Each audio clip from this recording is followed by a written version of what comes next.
Hello my students. एक बार फिर से पॉलिटेक्निक पैरामेडिकल और आईटीआई के एग्ज़ाम के तैयारी में हम आप लोगों के साथ हैं। हम लोगों को पता है कि पॉलिटेक्निक के एग्ज़ाम में टोटल 90 क्वेश्चन आता है और ये 90 क्वेश्चन में से 30 क्वेश्चन हम लोग को केमिस्ट्री देता है, 30 क्वेश्चन मैथ और 30 क्वेश्चन फिजिक्स। तो हम लोग केमिस्ट्री का सबसे फर्स्ट चैप्टर पढ़ रहे हैं जिसका नाम है एटॉमिक स्ट्रक्चर, परमाणु संरचना। आज इसी से रिलेटेड हम लोग कुछ ऑब्जेक्टिव क्वेश्चन को करने वाले हैं। तो हम ये जो लेक्चर है, ये लेक्चर 3 एग्ज़ाम के लिए वैलिडिटी है। एक है पॉलिटेक्निक के लिए, एक है पैरामेडिकल के लिए और एक है आईटीआई के लिए। तो ध्यान रखना है कि ये 3 एग्ज़ाम के लिए काफ़ी इंपॉर्टेंट लेक्चर होगा और इस तरीका से हम लोग डेली कुछ न कुछ ऑब्जेक्टिव क्वेश्चन को लेकर के आएंगे। तो सबसे पहला ऑब्जेक्टिव क्वेश्चन जो पॉलिटेक्निक एग्जाम में पूछ चुका है पहले, क्वेश्चन क्या है कि एक तत्व के एम कक्षा में 2 इलेक्ट्रॉन है। एम कक्षा हम लोग को पता है कि कक्षा किसे कहते हैं, तो नाभिक के चारों तरफ जिस पर इलेक्ट्रॉन घूमता है उसे हम लोग कक्षा कहते हैं। या एक लाइन में बोल दें तो इलेक्ट्रॉन के घूमने के पथ को ही कक्षा कहते हैं। आप लोग को पता होगा कि नाभिक के बाहर का सबसे पहला कक्षा के होता है, उसके बाद एल होता है और उसके बाद एम होता है। तो यहाँ पर क्वेश्चन एम कक्षा पर दिया हुआ है। हम लोगों को पता है कि एम कक्षा जो होता है, ये एम कक्षा को हम लोग इंग्लिश में कहते हैं ऑर्बिट या इंग्लिश में बोलते हैं सेल। तो क्वेश्चन दिया गया है कि किसी एम कक्षा में 2 इलेक्ट्रॉन है। इस 2 इलेक्ट्रॉन पर विशेष ध्यान देना है। 2 इलेक्ट्रॉन है तो इस तत्व के परमाणु संख्या क्या होगा, तो बताना है कि ये जो तत्व है इसका परमाणु संख्या क्या होगा। आप लोग को बताए थे हम कि एटॉमिक नंबर को रिप्रेजेंट करते हैं, सूचित करते हैं जेड से। आप लोग को याद है क्लासरूम में बताए थे एक फॉर्मूला आप लोग को कि जेड इक्वल टू पी। ये परमाणु संख्या होता क्या है? परमाणु संख्या होता था नंबर ऑफ प्रोटॉन। नाभिक में उपस्थित प्रोटॉन की संख्या को हम लोग परमाणु संख्या कहते हैं। आप लोग को बताए थे कि परमाणु के अंदर 3 मौलिक कण होता है, इलेक्ट्रॉन, प्रोटॉन और न्यूट्रॉन। तो प्रोटॉन और न्यूट्रॉन नाभिक में रहता है। तो याद रखना है कि ये प्रोटॉन को ही हम लोग एटॉमिक नंबर कहते हैं। इस प्रोटॉन को ही क्या कहते हैं? Atomic number. तो इसी जेड के मान को निकालना है। तो कैसे निकाल पाएंगे? तो सबसे पहले एम कक्षा के बारे में समझते हैं। ये सबसे बीच में जो आता है इसको हम लोग बोले थे न्यूक्लियस। इसको हम लोग क्या बोलते हैं? न्यूक्लियस, जिसको हिंदी में कहते हैं नाभिक। ऑब्जेक्टिव में पूछ लेता है कि नाभिक का खोज किस वैज्ञानिक के द्वारा दिया गया या किस वैज्ञानिक के द्वारा किया गया। तो रखना है नाभिक का खोज जो किए उसका नाम था रदरफोर्ड। फिलहाल अब यहाँ पर ये बीच वाले पार्ट को तो हम लोग कह रहे हैं नाभिक, और इसमें रहता है प्रोटॉन और इसमें रहता है न्यूट्रॉन। प्रोटॉन धनावेशित है, पॉजिटिव चार्ज है, और न्यूट्रॉन जो होता है वो न्यूट्रल है। और ये दोनों प्रेजेंट होता है किसमें? न्यूक्लियस में। अब यहाँ पर नाभिक के बगल का, न्यूक्लियस के बगल का जो सबसे पहला ऑर्बिट है उसका नाम है के, दूसरे का नाम है एल और तीसरे का नाम है एम। और इस तरीका से infinite number of cell present रहता है। तो अब हम लोग को पता है कि हर कक्षा में अलग अलग इलेक्ट्रॉन रहता है। इसमें 2 इलेक्ट्रॉन, इसमें 8 इलेक्ट्रॉन, इसमें 18 इलेक्ट्रॉन। तो इस तरीका से धीरे धीरे इलेक्ट्रॉन का नंबर बढ़ते जाता है। इलेक्ट्रॉन का नंबर क्या होता है? बढ़ते जाता है। तो हम लोग को क्वेश्चन जो दिया है वो दिया हुआ है एम। तो एम पर जरा ध्यान देना है। बोल रहा है कि ये जो तीसरा नंबर ऑर्बिट है, ये जो तीसरा नंबर सेल है, इसमें बोल रहा है मात्र 2 इलेक्ट्रॉन है। रखने के लिए तो ये 18 इलेक्ट्रॉन को रखता है, लेकिन है कितना इलेक्ट्रॉन? 2 इलेक्ट्रॉन है। तो बाह्यतम कक्षा में, सबसे बाहर वाले कक्षा में 2 इलेक्ट्रॉन है। तो कह रहा है कि एम में जो इलेक्ट्रॉन है वो 2 इलेक्ट्रॉन है। तो एम में डायरेक्ट इलेक्ट्रॉन तो गया नहीं होगा। अगर एम में इलेक्ट्रॉन को जाना है तो सबसे पहले के में जाना होगा, फिर एल में जाना होगा और फिर एम में जाना होगा। इसका मतलब कि सबसे पहले इलेक्ट्रॉन के में गया होगा। तो के में गया 2 इलेक्ट्रॉन, फिर एल में गया 8 इलेक्ट्रॉन और फिर एम में गया 2 इलेक्ट्रॉन। तो ध्यान रखना है कि हम लोग से पूछा था कि इसका एटॉमिक नंबर क्या होगा। तो टोटल नंबर को ऐड कर लो। तो इधर से हो गया 10 और इधर से आ गया 2, तो इसका मतलब 12। तो हम लोग को पता चल गया कि इसका जो जेड है इसका नंबर आने वाला है 12। इसका नंबर कितना आने वाला है? 12। तो याद रखना है कि हम लोग को अगर तत्व का नाम पूछता तो आंसर होता मैग्नीशियम। हम लोग को अच्छे से पता है कि परमाणु संख्या 12 जो होता है वो किसका होता है? मैग्नीशियम का होता है। पर हम लोग को केवल एटॉमिक नंबर पूछा था। तो इसका सही आंसर देखिए कौन सा ऑप्शन हो जाएगा। तो इसका सही ऑप्शन है ऑप्शन नंबर सी। तो पहला का आंसर आप लोग को पता चल गया। तो ध्यान रखना है कि वो कुछ भी दे सकता है।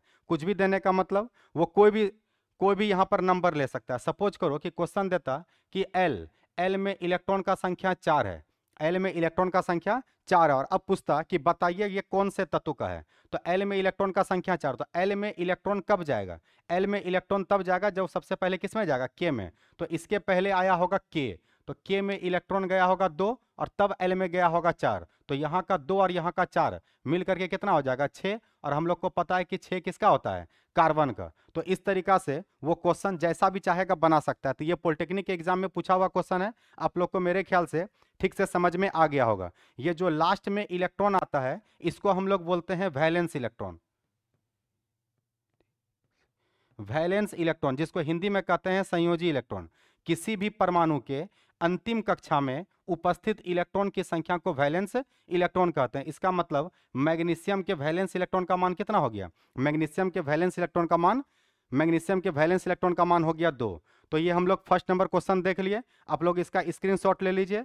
चलिए अगले क्वेश्चन पर अब हम लोग आते हैं। सेकंड नंबर क्वेश्चन, ये हम लोग का सेकंड नंबर क्वेश्चन क्या कर रहा है, सेकंड नंबर क्वेश्चन कर रहा है कि निम्नलिखित नाभिकीय युग्मों में समस्थानिक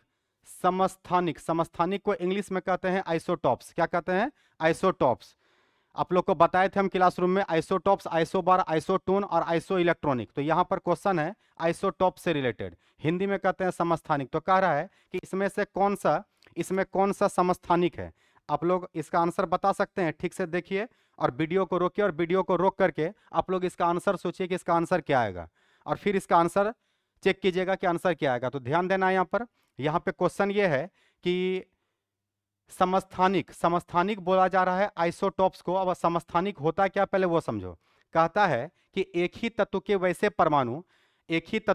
परमाणु जिसका कि परमाणु संख्या समान हो लेकिन द्रव्यमान संख्या भिन्न भिन्न हो, द्रव्यमान संख्या क्या हो, भिन्न भिन्न हो, तो ऐसे परमाणु को कहते हैं समस्थानिक। इसका बेस्ट एग्जांपल है हाइड्रोजन। इसका बेस्ट एग्जांपल कौन है, हाइड्रोजन। हाइड्रोजन हम लोग जानते हैं कि प्रकृति में हाइड्रोजन 3 प्रकार का मिलता है। एक मिलता है H11, एक मिलता है H12 और एक मिलता है H13। ठीक से सुनते जाना है क्योंकि काफी ऑब्जेक्टिव यहां पर से आता है। तीनों का देखो, तीनों का परमाणु संख्या समान है, तीनों का परमाणु संख्या समान है। इसका भी परमाणु संख्या 1, इसका भी परमाणु संख्या 1, इसका भी परमाणु संख्या 1। परमाणु संख्या को हम लोग सूचित करते हैं Z से, और ये जो ऊपर लिखे हैं इसको बोलते हैं मास नंबर, द्रव्यमान संख्या। और द्रव्यमान संख्या को हम लोग सूचित करते हैं A से। तो तीनों का द्रव्यमान संख्या तो अलग अलग है लेकिन परमाणु संख्या तीनों का समान है। इसको बोलते हैं प्रोटेरियम, इसको बोलते हैं ड्यूटेरियम और इसको बोलते हैं ट्राइटेरियम। प्रोटेरियम, ड्यूटेरियम, ट्राइटेरियम। तो हाइड्रोजन के 3 समस्थानिक होते हैं। अगर ऑब्जेक्टिव पूछेगा हाइड्रोजन के कितने समस्थानिक होते हैं, तो हाइड्रोजन के 3 समस्थानिक होते हैं। अब क्वेश्चन क्या है, जरा क्वेश्चन पे आते हैं। क्वेश्चन ये है कि इसमें बताना है कि कौन सा समस्थानिक है। अब समस्थानिक होने के लिए परमाणु संख्या समान होना चाहिए। और आप लोग को थोड़ा देर पहले भी बताएं कि परमाणु संख्या कहते किसको हैं, क्या है एटॉमिक नंबर। तो एटॉमिक नंबर है नंबर ऑफ प्रोटॉन। तो याद रखना है कि प्रोटॉन को ही एटॉमिक नंबर कहते हैं। जितना प्रोटॉन होगा, अगर किस सबका प्रोटॉन सेम है तो समझ आना है कि उसका वो समस्थानिक की गिनती में आएगा। तो यहाँ पर चेक कर लो कि किसमें प्रोटॉन सेम है। डी नंबर ऑप्शन देखो, यहाँ पे 18 प्रोटॉन है, यहाँ पे 17 प्रोटॉन है। इसका मतलब ये ऑप्शन गलत है। इसमें देखो यहाँ पे 20 प्रोटॉन है, यहाँ पे 18 प्रोटॉन है, तो ये भी ऑप्शन गलत है। यहाँ पे 6 प्रोटॉन है, यहाँ 7 प्रोटॉन है, तो ये भी ऑप्शन गलत है। यहाँ 17 प्रोटॉन और यहाँ भी 17 प्रोटॉन। इसका मतलब इसका सही आंसर है ए नंबर। इसका सही आंसर कितना नंबर है, ए नंबर। आप लोग को ठीक से समझ में आया, इसका सही आंसर ए नंबर, क्योंकि यहाँ पर भी 17 प्रोटॉन है और यहाँ पर भी 17 प्रोटॉन है। तो एक बात ध्यान से सुन लीजिए, समस्थानिक में परमाणु संख्या समान होता है। अब परमाणु संख्या प्रोटॉन को कहते हैं, है ना। अगर हम लोग याद किए हैं कि कार्बन का परमाणु संख्या 6 है, तो आखिर क्यों कार्बन का परमाणु संख्या 6 है? इसलिए है क्योंकि कार्बन के न्यूक्लियस में, कार्बन के नाभिक में 6 प्रोटॉन उपस्थित है, इसलिए कार्बन का परमाणु संख्या 6 है। अगर हम लोग याद किए कि सोडियम का परमाणु संख्या 11 है, तो वो इसलिए 11 है क्योंकि सोडियम के नाभिक में 11 प्रोटॉन उपस्थित है। तो मेरे ख्याल से आप लोग को बात समझ में आ गया होगा कि परमाणु संख्या कुछ नहीं होता है, प्रोटॉन को ही परमाणु संख्या कहते हैं। प्रोटॉन को ही क्या कहते हैं, परमाणु संख्या कहते हैं। तो इसका मतलब जिसका परमाणु संख्या समान होगा उसको समस्थानिक कहेंगे। तो परमाणु संख्या तो दिया नहीं है, तो हम लोग को देखेंगे प्रोटॉन। तो चूंकि इसका प्रोटॉन सेम है, इसलिए आंसर ए नंबर क्या है, ए नंबर सही है। तो ये हो गया हम लोग का दूसरा नंबर क्वेश्चन। अब हम लोग सारे क्वेश्चन जो क्वेश्चन एग्जाम में पहले पूछ चुका है पॉलिटेक्निक पैरामेडिकल में, उसी को हम लोग देखने वाले हैं। अब यहाँ पर तीसरा नंबर क्वेश्चन देखो। तीसरा नंबर क्वेश्चन काफी इंटरेस्टिंग है। क्वेश्चन दिया हुआ है कि दूसरे कक्षा वाले इलेक्ट्रॉन का वेग पहले कक्षा वाले इलेक्ट्रॉन के वेग से क्या होता है, कम होता है, अधिक होता है, बराबर होता है, या इनमें से कोई नहीं। आप लोग बात समझ पा रहे हैं? इलेक्ट्रॉन नाभिक के चारों तरफ घूमता है। नाभिक के चारों तरफ इलेक्ट्रॉन क्या करता है? घूमता है। क्यों घूमता है इलेक्ट्रॉन नाभिक के चारों तरफ? क्योंकि उसको नाभिक घुमाता है। इलेक्ट्रॉन इसलिए घूम रहा है क्योंकि इलेक्ट्रॉन पे माइनस है और प्रोटॉन पे क्या है? प्लस है। और प्लस माइनस के बीच में आकर्षण होता है। प्लस माइनस के बीच क्या होता है? आकर्षण। याद रखना है कि इलेक्ट्रॉन और इलेक्ट्रॉन दोनों के बीच समान चार्ज है, और जब समान चार्ज रहेगा तो दोनों के बीच विकर्षण होगा। तो याद रखना कि अगर ऑब्जेक्टिव क्वेश्चन आया कि इलेक्ट्रॉन और इलेक्ट्रॉन के बीच क्या होता है, तो आंसर बोलना है विकर्षण। और अगर बोलेगा कि इलेक्ट्रॉन और प्रोटॉन के बीच क्या होता है, तो बोलना है आकर्षण। याद रखना है कि समान चार्ज के बीच, समान चार्ज जैसे प्रोटॉन और प्रोटॉन, इसके बीच भी विकर्षण, तो ये दोनों का दोनों विकर्षण है।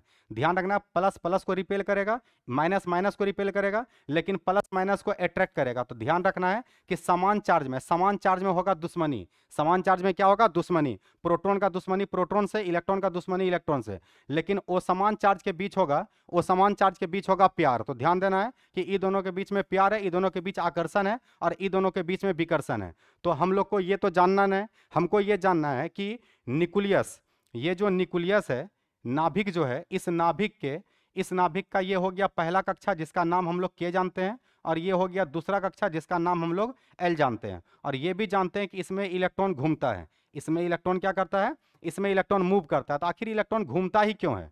इसलिए घूमता है क्योंकि इस पे प्लस और इस पे क्या है? माइनस। और प्लस माइनस में आकर्षण होता है, और उसी आकर्षण के कारण इलेक्ट्रॉन घूमता है। तो अगर कोई पूछेगा कि इलेक्ट्रॉन क्यों घूमता है, तो बताना है कि प्लस जो होता है वो माइनस को अपनी ओर घुमाता है। अच्छा, प्लस ही क्यों घुमाता है? प्रोटॉन ही क्यों घुमाता है? ये प्रोटॉन ही घूमता है, इलेक्ट्रॉन कांस्टेंट रहता है, इलेक्ट्रॉन स्थिर रहता है। ऐसा इसलिए नहीं हो पाता है क्योंकि ज्यादा जिसका द्रव्यमान होता है ना, वो कम द्रव्यमान के वस्तु को अपनी ओर खींचता है। तो याद रखना है कि इलेक्ट्रॉन और प्रोटॉन में इलेक्ट्रॉन हल्का होता है और प्रोटॉन भारी होता है। अगर इस मार्कर को छोड़ेंगे तो ये मार्कर जमीन पे गिरेगा कि जमीन उठ करके मार्कर में आएगा? ऑफकोर्स ये मार्कर ही नीचे गिरेगा, क्योंकि इसका द्रव्यमान कम है और पृथ्वी का द्रव्यमान ज्यादा है। तो आप लोग को ठीक से समझ में आना चाहिए, ठीक से समझ में आना चाहिए कि इलेक्ट्रॉन ही क्यों घूमता है। तो इलेक्ट्रॉन हल्का होता है और प्रोटॉन भारी होता है, दोनों में रिलेशन भी जान लीजिए।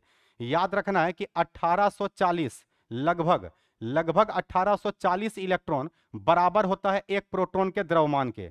एक प्रोटॉन के किसके? द्रव्यमान के। तो ये काफी इंपॉर्टेंट ऑब्जेक्टिव है, जरा आप लोग को ठीक से याद रखना है। इलेक्ट्रॉन हल्का है। अगर एक तराजू पर 1840 इलेक्ट्रॉन को रखेंगे और एक पे एक प्रोटॉन को रखेंगे, तब जाकर के दोनों का मास क्या होगा? तब जाकर के दोनों का मास बराबर हो पाएगा। दोनों का मास बराबर होगा। इसका मतलब प्रोटॉन बहुत भारी होता है और इलेक्ट्रॉन बहुत क्या होता है? हल्का होता है। इसी कारण से इलेक्ट्रॉन ही घूमता है। इलेक्ट्रॉन क्यों घूमता है? क्योंकि इलेक्ट्रॉन हल्का है और प्रोटॉन भारी है, इसलिए इसी कारण से प्रोटॉन जब उसको खींचता है तो इलेक्ट्रॉन उसके चारों तरफ मूव करता है। काफी उसमें सारा बात है, पर उतना डिटेल में भी हम जाना नहीं चाहेंगे। तो फिलहाल याद रखना है, क्वेश्चन पे अब आते हैं। क्वेश्चन बोल रहा है कि दूसरा कक्षा कौन होगा? ये दूसरे कक्षा के इलेक्ट्रॉन का वेग, मतलब इसमें जो इलेक्ट्रॉन घूम रहा है इसका वेग। फिर बोल रहा है कि पहले कक्षा के इलेक्ट्रॉन के वेग से क्या होता है। तो बताना है कि इसमें जो इलेक्ट्रॉन घूम रहा है, तो दूसरे कक्षा के इलेक्ट्रॉन का वेग पहले कक्षा के इलेक्ट्रॉन के वेग से क्या होता है। इन दोनों में से सबसे पहले यह जानना है कि इलेक्ट्रॉन घूमता है, ये तो दुनिया को पता है, पर इलेक्ट्रॉन में किसका वेलोसिटी ज्यादा है? के का इलेक्ट्रॉन ज्यादा तेजी से घूमता है कि एल का इलेक्ट्रॉन ज्यादा तेजी से घूमता है? तो इसको आप लोग कैसे समझ पाइएगा? तो ऐसे समझिए कि घुमाता कौन है? घुमाता तो न्यूक्लियस है, प्रोटॉन है जो नाभिक में है। तो जो नाभिक के नजदीक होगा, जो न्यूक्लियस के नजदीक होगा, उस इलेक्ट्रॉन पर आकर्षण बल ज्यादा लगेगा। उस पर आकर्षण बल ज्यादा लगेगा तो वो ज्यादा अच्छे तरीका से मूव कर पाएगा। आप लोग को बात समझ में आ रहा है? अच्छे तरीका से वो मूव करेगा और वो तेजी में मूव करेगा। तो इलेक्ट्रॉन का वेलोसिटी ज्यादा तब होगा जब वो न्यूक्लियस के नजदीक होगा। वो नाभिक के कहां होगा? नजदीक। क्योंकि जितना ज्यादा नजदीक होगा उतना ज्यादा आकर्षण होगा, और आकर्षण होगा ज्यादा तो वो इलेक्ट्रॉन का मोशन भी क्या होगा? उसका वेलोसिटी भी ज्यादा हो जाएगा। तो इसका मतलब ये पता चला सर कि सबसे ज्यादा वेलोसिटी होता है के इलेक्ट्रॉन का, उससे कम होगा एल। और जैसे जैसे इलेक्ट्रॉन का दूरी बढ़ते जाएगा उसके इलेक्ट्रॉन का वेग घटते जाएगा, उसके इलेक्ट्रॉन का वेग क्या हो जाएगा? घटते चले जाएगा। तो इसका मतलब दूसरे कक्षा वाले इलेक्ट्रॉन का वेग पहले कक्षा वाले इलेक्ट्रॉन के वेग से क्या होता है? कम होता है। तो याद रखना है कि दूसरे कक्षा में जो इलेक्ट्रॉन होगा उसका वेग कम होगा, और पहले कक्षा में जो इलेक्ट्रॉन होगा उसका वेग क्या होगा? ज्यादा होगा। तो एक लाइन जरा नोट बना करके लिख लेना है, वेलोसिटी ऑफ इलेक्ट्रॉन। तो वेलोसिटी ऑफ इलेक्ट्रॉन, तो सबसे ज्यादा वेलोसिटी किसका आने वाला है?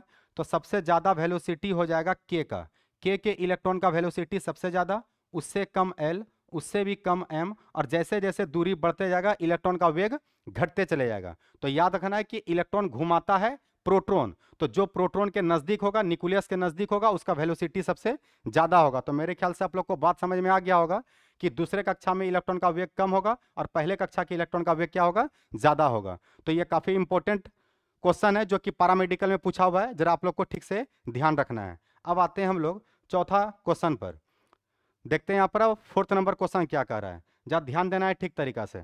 ये भी क्वेश्चन पॉलिटेक्निक में पूछा हुआ क्वेश्चन है। क्वेश्चन है कि पोटासियम, पोटासियम हम लोग को पता है कि पोटासियम हम लोग का सिंबल होता है के, जिसका कि परमाणु संख्या होता है 19। अब परमाणु संख्या को हम लोग सूचित किससे करते हैं, जेड से।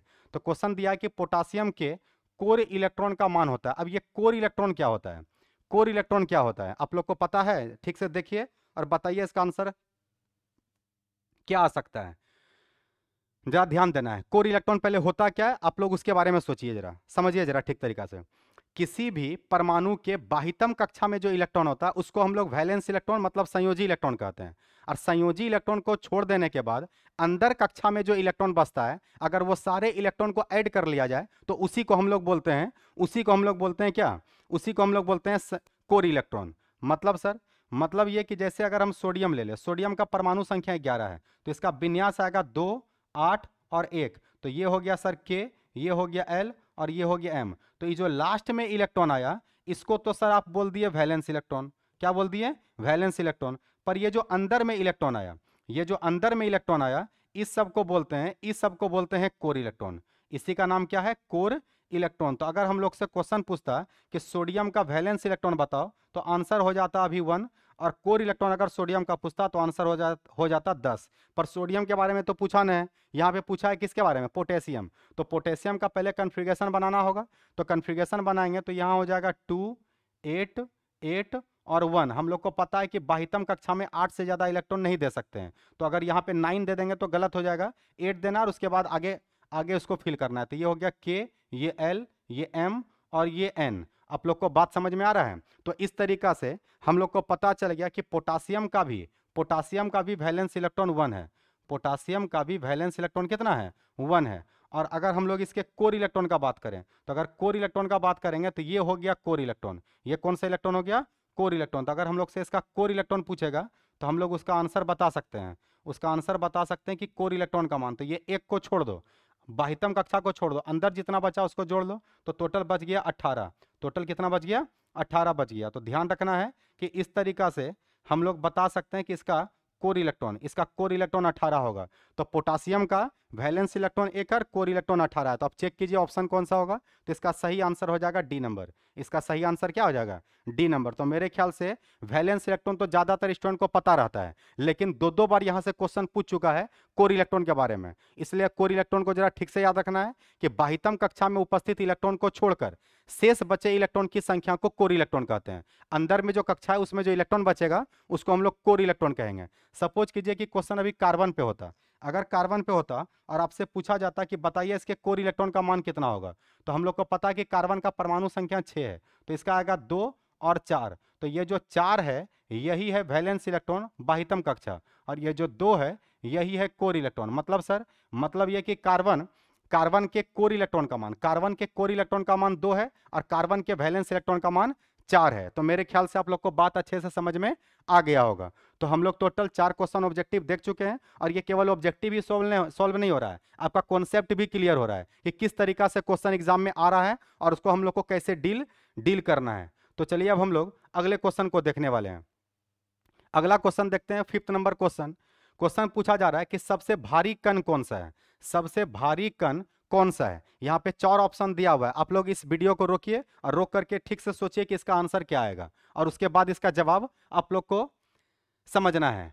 तो जरा ध्यान देना है कि यहाँ पे पूछा गया हल्का नहीं पूछा, यहाँ पे भारी पूछा हुआ है। क्या पूछा हुआ है, भारी। आप लोग को अभी थोड़ा देर पहले बताए थे कि हल्का में तो इलेक्ट्रॉन आ जाता है, हल्का में क्या आता है, इलेक्ट्रॉन, पर यहाँ पे भारी पूछा है। याद रखना है कि प्रोटॉन और न्यूट्रॉन का द्रव्यमान लगभग बराबर होता है, प्रोटॉन और न्यूट्रॉन का द्रव्यमान लगभग बराबर होता है, लेकिन पूरा रूप से बराबर नहीं होता है। अगर पूछा जाएगा कि इन दोनों में भी कंपेयर करके बताएं कि ज्यादा भारी कौन है, तो थोड़ा सा ही सही लेकिन ज्यादा जो भारी होता है वो होता है न्यूट्रॉन। वो कौन होता है? न्यूट्रॉन। तो याद रखना है कि अगर हम लोग से पूछा जाएगा कि सबसे हल्का कौन है, तो सबसे हल्का मास के बेसिस पर, मास के बेसिस पर, द्रव्यमान के आधार पर इलेक्ट्रॉन सबसे हल्का है। इससे भारी तो प्रोटॉन है और इससे भी भारी है न्यूट्रॉन। इससे भी भारी कौन है? न्यूट्रॉन। तो इसका सही आंसर हो गया न्यूट्रॉन। तो सर फिर ये बीटा क्या कर रहा है? ये बीटा के बारे में भी जरा समझ लो। हम लोग को पता है कि रेडियो सक्रिय तत्व के नाभिक से 3 किरणें निकलती है। एक का नाम है अल्फा,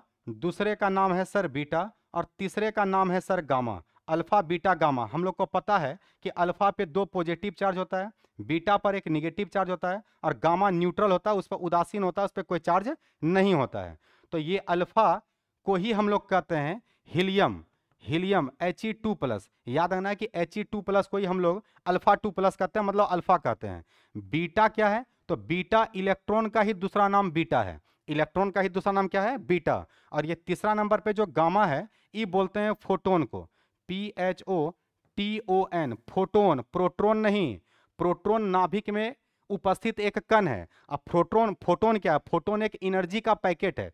सूर्य से निकलने वाला प्रकाश में ऊर्जा का छोटा छोटा पैकेट होता है, और इस ऊर्जा के छोटे पैकेट को ही फोटोन कहते हैं। आप लोग को हम क्लासरूम में अच्छे से पढ़ाए हैं मैक्स प्लैंक का क्वांटम थ्योरी। मैक्स प्लैंक का आप लोग को फॉर्मूला याद है? आप लोग को फॉर्मूला हम बताए थे E=H²।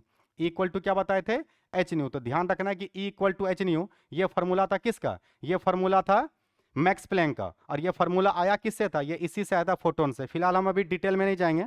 तो याद रखना है आप लोग को कि इलेक्ट्रॉन को ही बीटा कहते हैं। तो अगर इलेक्ट्रॉन हल्का है तो बीटा भी हल्का होगा, अगर इलेक्ट्रॉन हल्का है तो बीटा भी क्या होगा? हल्का होगा। इसका मतलब इस चारों में से सबसे ज्यादा भारी, सबसे ज्यादा अगर भारी पूछेगा तो आंसर हो जाएगा न्यूट्रॉन। आंसर क्या आ जाएगा? न्यूट्रॉन। तो मेरे ख्याल से आप लोग को ठीक तरीके से समझ में आ रहा होगा। तो चलिए अब हम लोग अगले क्वेश्चन को देखते हैं। टोटल 8 क्वेश्चन है। अब एक एक करके हम लोग 3 क्वेश्चन और बचा हुआ है, उसको भी हम लोग देखने वाले हैं।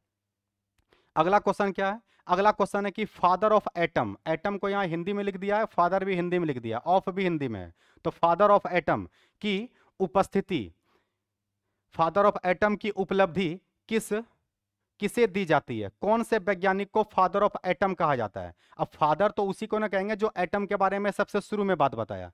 एटम का सिद्धांत, एटॉमिक थ्योरी, परमाणु का सिद्धांत जो सबसे पहला बार दिएगा उसी को हम लोग एटम का फादर कहेंगे। तो आप लोग को हम पढ़ाए थे क्लासरूम में कि सबसे पहला सिद्धांत जिस वैज्ञानिक के द्वारा दिया गया उसका नाम था जॉन डाल्टन। आप लोग को याद है उसका नाम क्या था? John Dalton. जॉन डाल्टन का ही कहना था कि तत्व का वह सबसे सूक्ष्मतम कण जिसे और विभाजित करना, जिसे और छोटा करना संभव नहीं है, उसे हम लोग एटम कहते हैं। आप लोग को हम क्लासरूम में अच्छे से बताए थे कि एटम शब्द आया है एटिमो से। एटम शब्द किससे आया? एटिमो से। और इस एटिमो का मतलब होता है ओ विभाजित, या ओ विभाजित, जिसको और विभाजित करना संभव नहीं होता है उसे हम लोग एटम कहते हैं। तो यहां पर क्वेश्चन पूछा गया है कि फादर ऑफ एटम किसे कहेंगे? तो देख लो, रदरफोर्ड, डाल्टन, जे थॉमसन या नील्स बोर। तो इसका सही आंसर हो जाएगा, इसका सही आंसर हो जाएगा क्या? इसका सही आंसर हो जाएगा जॉन डाल्टन। तो सबसे पहला जो सिद्धांत दिया है वो जॉन डाल्टन दिया है। उसके बाद दूसरे नंबर पे जो दिया वो जे थॉमसन दिया है, तीसरे नंबर पे रदरफोर्ड दिया, चौथे नंबर पे नील्स बोर दिया है। तो याद रखना है कि सबसे पहले आता है डाल्टन, उसके बाद आता है थॉमसन, उसके बाद आता है रदरफोर्ड, और सबसे लास्ट में आता है नील्स बोर। वैसे तो इसके बाद का भी एक इक्वेशन आता है जिसको सोलिंजर वेव इक्वेशन कहते हैं, लेकिन पॉलिटेक्निक के एग्जाम में रदरफोर्ड तक ज्यादा क्वेश्चन आता है। कहां तक? रदरफोर्ड तक। हल्का फल्का कुछ किताब में नील्स बोर के बारे में भी लिखता है, लेकिन ध्यान रखना है कि ज्यादातर जो क्वेश्चन आता है वो रदरफोर्ड तक आता है। तो फादर ऑफ एटम किसको बोलेंगे? डाल्टन को कहेंगे, है ना। हम लोग को पता है कि ये जो एटम है, इस एटम को हम लोग हिंदी में कहे थे परमाणु। याद है आप लोग को? इसको हिंदी में क्या बोले थे? परमाणु। और इस परमाणु के बारे में सबसे पहले किसने बताया था? परमाणु के बारे में जो बताया था उसका नाम था महर्षि कणाद। क्या नाम था? महर्षि कणाद। आप लोग को बताए थे कि भारत का एक ऋषि मुनि है जिसने परमाणु के बारे में ये कहा कि जितना भी बड़ा से बड़ा पहाड़ है या कोई भी बड़ा से बड़ा चीज है वो सब छोटे छोटे कण से मिलकर के बना है, और उस छोटे कण का नाम उन्होंने परमाणु दिया। तो ध्यान रखना है कि परमाणु के बारे में सबसे पहले जे थॉमसन, सॉरी, डाल्टन से भी पहले महर्षि कणाद बताए थे, लेकिन वो एक ऋषि मुनि थे, वो इस चीज को सिद्ध नहीं कर पाए थे, प्रूफ नहीं कर पाए थे। लेकिन जो सिद्धांत पहला बार दिया गया था, जिसको कि साइंटिस्ट के द्वारा दिया गया, वो था जॉन डाल्टन। वो कौन था? John Dalton. तो ये हम लोग 6 नंबर क्वेश्चन तक को देख लिए। एक बात और याद रखना है रदरफोर्ड के बारे में, रदरफोर्ड के बारे में याद रखना है कि रदरफोर्ड ही है जो नाभिक का खोज किया है। अगर ऑब्जेक्टिव क्वेश्चन आएगा कि नाभिक का खोज किस वैज्ञानिक के द्वारा दिया गया, तो नाभिक का खोज जो किया गया वो किया गया किसके द्वारा, वो किया गया है रदरफोर्ड के द्वारा। और थॉमसन के बारे में याद रखना है कि थॉमसन इलेक्ट्रॉन का खोज किया है। किसका खोज किया है, इलेक्ट्रॉन। तो अगर क्वेश्चन आएगा कि इलेक्ट्रॉन के खोजकर्ता का नाम क्या है, तो इलेक्ट्रॉन के खोजकर्ता का नाम क्या है, थॉमसन। लेकिन याद रहे इलेक्ट्रॉन का खोज जरूर थॉमसन ने किया था, लेकिन इलेक्ट्रॉन का चार्ज, इलेक्ट्रॉन का चार्ज, इलेक्ट्रॉन का चार्ज आवेश, इसके बारे में बताया था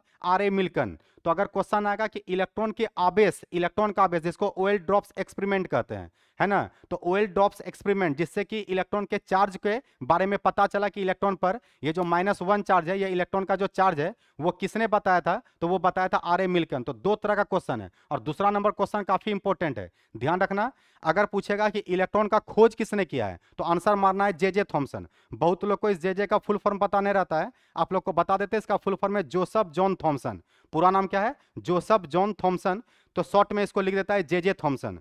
तो याद रखना कि इलेक्ट्रॉन का खोज जरूर जे थॉमसन ने किया है, लेकिन इलेक्ट्रॉन के आवेश के बारे में, चार्ज के बारे में जिसने बताया उसका नाम है मिल्कन। क्या नाम है, मिल्कन। इस बात को जरा लिख लीजिएगा, काफी इंपॉर्टेंट ऑब्जेक्टिव है ये। अब आते हैं हम लोग अगले क्वेश्चन पर।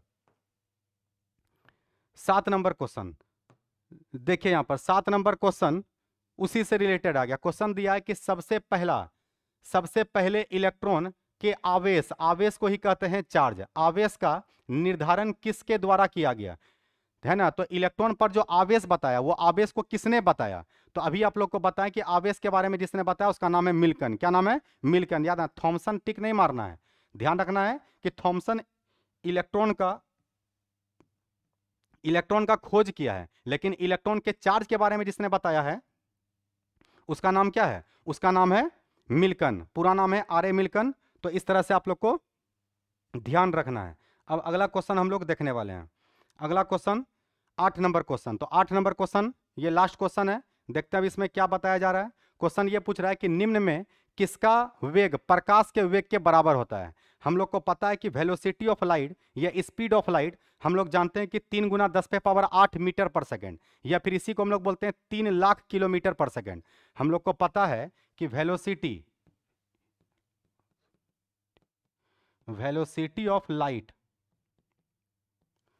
तो वेलोसिटी ऑफ लाइट को हम लोग स्मॉल सी से रिप्रेजेंट करते हैं और इसका मान होता है 3 × 10⁸, 3 × 10⁸ मीटर पर सेकेंड, मीटर पर सेकेंड। तो अगर हम इस 8 को ऐसा लिख दे 3 × 10⁻, 3 × 10⁻5 और गुना 10⁻3, और ये हो गया मीटर पर सेकेंड। 10⁻3 को ही हम लोग किलो लिखते हैं, तो ये हो जाएगा 3 पर 5 जीरो, 3 पर 5 जीरो, ये हो जाएगा किलोमीटर पर सेकेंड। इसका मतलब कि 1 सेकेंड में प्रकाश 3 लाख किलोमीटर चलता है। 1 सेकेंड में प्रकाश 3 लाख किलोमीटर चलता है। अब कहता है कि इतना ही वेलोसिटी से इसमें कौन चलता है, अल्फा चलता है, इलेक्ट्रॉन चलता है, बीटा चलता है या गामा चलता है। आप लोग वीडियो को रोकिए और इसका जवाब कमेंट में दीजिए, कमेंट कीजिए और बताइए कि इसका सही आंसर क्या होगा। आप लोग के कमेंट का हमको इंतजार रहेगा।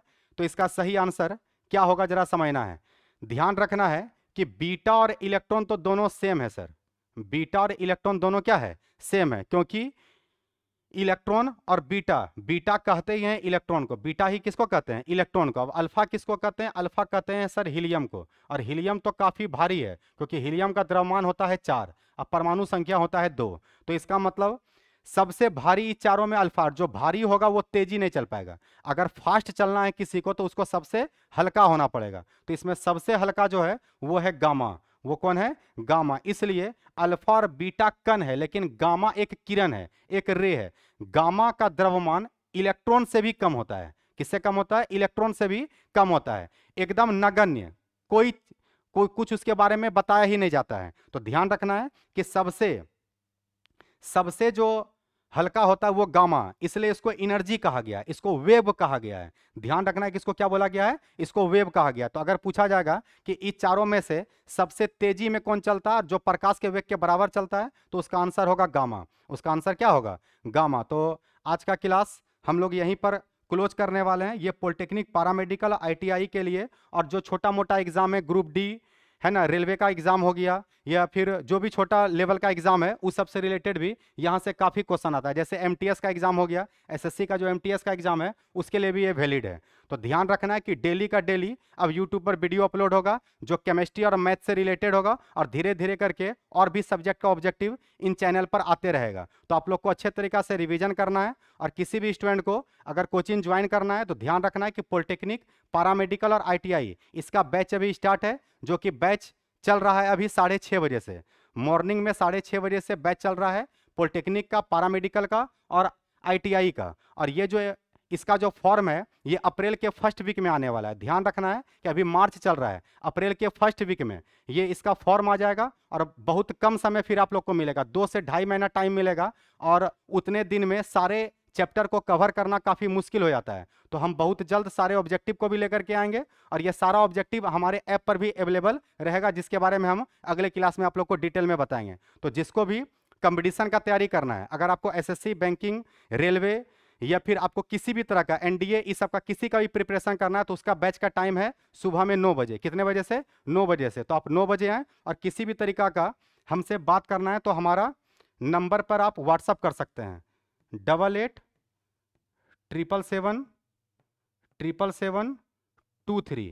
इस नंबर पर आप हमको व्हाट्सअप कर सकते हैं और कोई भी बात आपको पूछना हो तो आप हमको इस नंबर पर कॉल कर सकते हैं। Thank you. तो आज का क्लास यहाँ पर कंप्लीट होता है। मेहनत कीजिए क्योंकि कंपटीशन काफ़ी ज़्यादा बढ़ चुका है और बेरोजगारी का हालत ये है कि लोग को 5,000 10,000 कमाने के लिए भी बहुत सोचना पड़ रहा है। बिना मेहनत के कुछ हासिल होने वाला नहीं है। Thank you.